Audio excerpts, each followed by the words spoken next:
Девушка.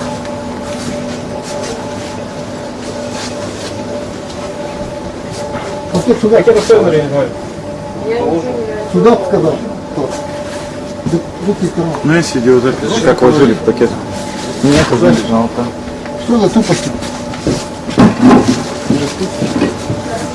Снимите это все. Да-да.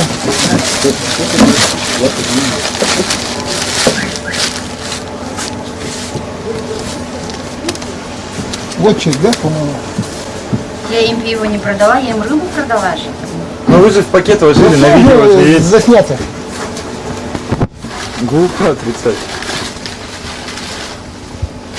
Сергей, будешь чек.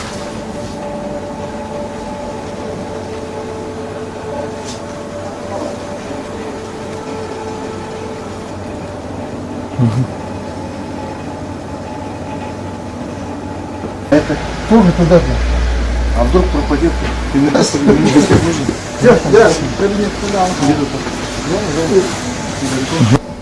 Уважаемые бутлегеры и иные лица, получается, занимающиеся незаконным оборотом алкосодержащей продукции, руководители магазинов, вы должны понимать то, что продажа алкоголя после 8 часов времени является нарушением Кодекса административного Республики Саха-Якутия.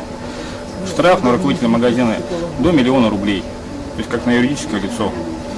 Я не думаю, то, что вот это вот, да, незначительная прибыль, да, стоит каких-либо ваших дополнительных затрат.